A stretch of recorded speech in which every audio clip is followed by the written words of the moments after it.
ಎಂತ ಮಾಡ್ತಾರೆ, ಎಲ್ಲಿಗೆ ಹೋಗ್ತಾರೆ? ಈಗ ನಮ್ಮ ಅಣ್ಣ ಆಟೋ ಡ್ರೈವರ್ ಇರ್ತಾರೆ, ಪಾಪ ಅವ್ರ ಕಷ್ಟ ಅವ್ರಿಗೆ ಗೊತ್ತು. ಅಂಥವ್ರಿಗೆ ಕರ್ಕೊಂಡು ಹೋಗ್ಲಿ. ಸಮಾಜದಲ್ಲಿ ನಾವೆಲ್ಲ ಒಂದೇ ಅನ್ನೋ ಥರ ಈಕ್ವಲ್ ಮಾಡ್ಬೇಕು ಎಲ್ಲರಿಗೂ, ಇಂತಿಂಥ ಜನಕ್ಕೆ.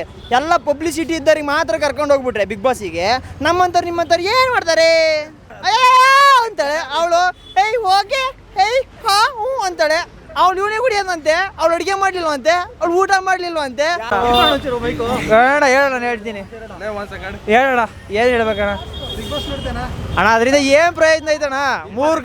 ಇದೆ, ನಮಗೆ ಕರ್ಕೊಂಡ್ರೆ ಪ್ರಯೋಜನ ಇದೆ, ಇವ್ರಿಗೆ ಕರ್ಕೊಂಡ್ರೆ ಪ್ರಯೋಜನ ಐತೆ. ಅದರಿಂದ ಸಮಾಜಕ್ಕೆ ಯಾವುದೇ ಒಂದು ಒಳ್ಳೆ ವಿಷಯ ಯಾವುದೂ ಇಲ್ಲ ಅಣ್ಣ.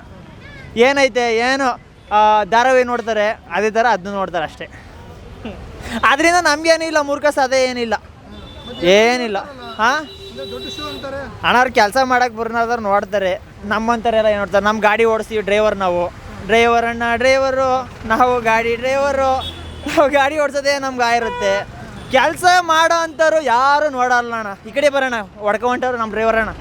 ಅಣ್ಣ ಹೊಡ್ಕಿಡ್ಕೊ ಹೊಂಟರು. ಹಾಂ ಹಾಂ ಅದೇ ಅವರಿಗೆ ಅಣ್ಣ 700 ಜನಕ್ಕೆ ಮಾತ್ರ ಕೆಲಸ ಕಣಣ್ಣ. ಓ ಅಣ್ಣ, ಈಗ ನೀವೇ ಈಗ ಮಾಡ್ತಾ ಇದ್ದೀರಲ್ಲ, ಆ ಬಿಗ್ ಬಾಸಿಂದ ಒಂದು ಚೂರು ಏನಾದರೂ ಸಮಾಜಕ್ಕೆ ಒಳ್ಳೆ ವಿಷಯ ಏನಾದರೂ ಇದೆಯಾ? ನಾನು ನಿಮಗೆ ಕೇಳ್ತಿದ್ದೀನಿ, ನೀವೇ ಹೇಳಿ. ಅದೇ ಎಂಟರ್ಟೈನ್ಮೆಂಟ್ ಇದೆ, ಅದು ಬಿಟ್ಬಿಟ್ಟು ಬೇರೆ ಏನಾದರೂ ಹೇಳಿ ನೋಡೋಣ. ಸಮಾಜಕ್ಕೆ ಒಳ್ಳೆ ವಿಷಯ, ನ್ಯೂಸ್ ಸೆನ್ಸ್ ಏನಾದರೂ ಇದೆಯಾ?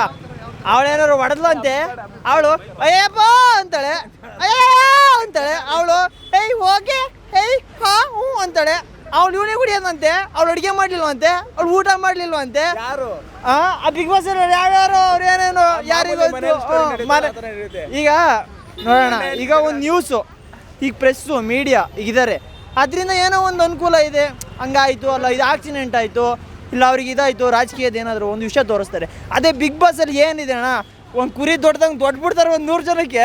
ಅದರಲ್ಲ ಏನಾದ್ರು ಗೆದ್ದರಿಗೆ 50 ಲಕ್ಷ ಅಂತೆ. ಈಗ ನೋಡೋಣ, ಬಿಗ್ ಬಾಸಿಂದ ಏನಾದರೂ ಒಂದು ಒಳ್ಳೆ ನ್ಯೂಸ್ ಸೆನ್ಸ್ ಏನಾದರೂ ಇದ್ದರೆ ಸಮಾಜಕ್ಕೆ, ಅದರಿಂದ ನಾವು ಅಪ್ರಿಷಿಯೇಟ್ ಮಾಡ್ಬೋದು. ಅದರಿಂದ ಏನಿದೆ ಅಂದರೆ ಕೆಲವರು ಹೇಳೋದು ಅದರಿಂದ ಸುಧಾರಣೆ ಆಗ್ತಾರೆ, ಬೇರೆ ಹೊರಗಡೆ ಏನು ಸುಧಾರಣೆ ಆಗುತ್ತಣ್ಣ? ಅದರಿಂದ ಸುಧಾರಣೆ ಅನ್ನೋದು ಏನಿದೆ? ಮಾಮೂಲಿ ಇರೋರಿಗೆ, ಮಾಮೂಲಿ ನಾರ್ಮಲ್ ಜನಕ್ಕೆ ಕರ್ಕೊಂಡೋಗಿ ಅಲ್ಲಿ ಕೂರಿಸ್ತೀವಿ ಅಂತ ಹೇಳಿದ್ರು ಒಬ್ರಿಗೆ. ಮಾಮೂಲಿ ಯಾರು ನಾರ್ಮಲ್ ನಮ್ಮಂತವ್ರಿಗೆ ಯಾರು ತಗೊಂಡೋಗಿ ನಮ್ಮಂತವ್ರು ಈಗ ನೋಡೋಣ, ಈಗ ಅಂತಾರೆ, ಈಗ ಎಲ್ಲ ಸೆಲೆಬ್ರಿಟಿಗಳು ಅಂತಾರೆ, ಈಗೆಲ್ಲ ಪಬ್ಲಿಕಲ್ಲಿ ಯಾರಾದರೂ ವೈರಲ್ ಆಗಿರ್ತಾರೆ, ಅವರಾಗಿರ್ತಾರೆ, ಅಂಥವ್ರು ಮಾತ್ರ ಕರ್ಕೊಂಡು ಹೋಗ್ತಾರೆ. ಈಗ ನಿಮ್ಮಂಥವ್ರು ನಮ್ಮಂಥವ್ರು ಯಾಕೆ ಕರ್ಕೊ ಹೋಗಲ್ಲ? ಯಾಕೆ ಕರ್ಕೊ ಹೋಗಲ್ಲ? ಕಂಟೆಂಟ್ ಅನ್ನೋಕ್ಕಿನ್ನವ ಎಲ್ಲ ಸಮಾಜದಲ್ಲಿ ನಾವೆಲ್ಲ ಒಂದೇ ಅನ್ನೋ ಥರ ಈಕ್ವಲ್ ಮಾಡ್ಬೇಕು ಎಲ್ಲರಿಗೂ, ಇಂತಿಂಥ ಜನಕ್ಕೆ. ಎಲ್ಲ ಪಬ್ಲಿಸಿಟಿ ಇದ್ದವ್ರಿಗೆ ಮಾತ್ರ ಕರ್ಕೊಂಡು ಹೋಗ್ಬಿಟ್ರೆ ಬಿಗ್ ಬಾಸಿಗೆ, ನಮ್ಮಂಥವ್ರು ನಿಮ್ಮಂಥವ್ರು ಏನು ಮಾಡ್ತಾರೆ, ಎಂತ ಮಾಡ್ತಾರೆ, ಎಲ್ಲಿಗೆ ಹೋಗ್ತಾರೆ? ಈಗ ನಮ್ಮ ಅಣ್ಣ ಆಟೋ ಡ್ರೈವರ್ ಇರ್ತಾರೆ, ಪಾಪ ಅವ್ರ ಕಷ್ಟ ಅವ್ರಿಗೆ ಗೊತ್ತು. ಅಂಥವ್ರಿಗೆ ಕರ್ಕೊಂಡು ಹೋಗ್ಲಿ. ನಮ್ಮಂಥ ನಾವು ಡ್ರೈವರ್ ಅಣ್ಣ, ಹಾಂ ನಾವು ಡ್ರೈವರ, ನಮ್ಮಂಥ ಡ್ರೈವರಿಗೆ ಕರ್ಕೊಂಡು ಹೋಗ್ಲಿ. ಯಾಕೆ ಕರ್ಕೊಂಡು ಹೋಗಲ್ಲ? ಅದೇ ಏನು ಕರ್ಕೊಂಡು ಹೋಗಲ್ಲ, ನಾನು ಹೇಳ್ತಿಲ್ಲ, ಅದರಿಂದ ಏನು ಉಪಯೋಗ ಇಲ್ಲ. ನಾವು ಕರೆದ್ರೂ ನಾವು ಹೋಗಲ್ಲ. ಅಲ್ಲ, ನಾನು ಹೇಳ್ತಿರೋದು ಹಂಗಲ್ಲ. ಏನು ಕರ್ಕೊಂಡು ಹೋಗಲ್ಲ, ನಾವು ಹೋಗಲ್ಲ ಅಣ್ಣ.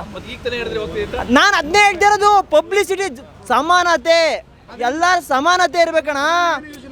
ಯೂಸ್ ಏನು ಇಲ್ಲ ಅಣ್ಣ, ಏನಿಲ್ಲ. ಅದೇ ಅಣ್ಣ, ಶೋ ಅಲ್ಲಿ ಅಡುಗೆ ಮಾಡ್ಕೊಂಡು ತಿನ್ಕೊಂಡು ಹೆಣ್ಮಕ್ಳು ಇರ್ತಾರಲ್ಲ, ಅಂಥವ್ರು ಕುತ್ಕೊಂಡು ನೋಡ್ಬೇಕು. ನಮ್ಮಂತ ಕಷ್ಟಪಟ್ಟು ದುಡಿಯೋ ಅಂತಾರೆ ಯಾರು ನೋಡಲ್ಲ ಅಣ್ಣ. ದಡ್ರನ ಜನಗಳು ದಡ್ರು ಮಾಡ್ಬಿಡ್ತಾರೆ ಹೊರತು ಯಾರು ದಡ್ರ ಆಗಲ್ಲ ಅಣ್ಣ. TRP ಈಗ TRP ನಮ್ಮ ಡಿ ಬಾಸ್ ಇಂದ ಬರುತ್ತಾನೆ. TRP ನಮ್ಮ ಡಿ ಬಾಸ್ ಇಂದ ಎಷ್ಟು ಜನ TRP ಹೋಗುತ್ತೆ?